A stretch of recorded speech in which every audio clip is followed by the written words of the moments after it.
Bruce here again from Bruce Fixes Stuff, and we've been working on General Lee a lot lately, and I thought I should show you what it looked like when I got started on it.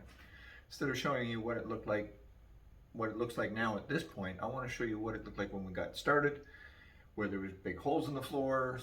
Yeah, let's just look at it, okay? And also pay attention to how much I've aged since I started this project. This is me now. And this was me then. It's been a long year.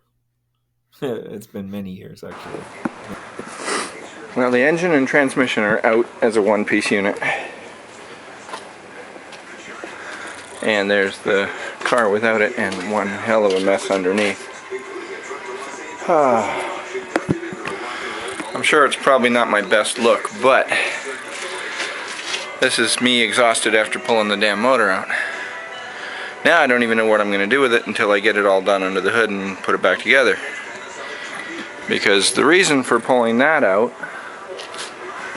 is to finish all the work I've got to do under here so that I can make this mobile enough to get out of the way to finish the trailer and get the trailer out of here so we can go camping in a week and a half.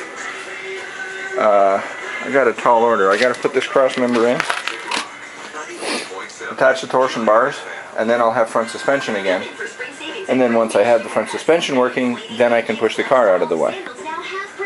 Poor car, sitting here, but it'll be better than new when it leaves. Once I got the engine and transmission out, I stripped the paint down to the bare metal and fixed a couple of patches, and then primed it, put some spray-on bed liner on it, and then painted the orange over it. It's come a long way from where it was to where it is now. Now the floors, they're another story. They were a mess. There were more holes and patches than original steel. So that all had to come out first, and then the new floors could go in. And now we've just got to finish up some final finishing welding and the floors will be done. But there's still a lot to do after that.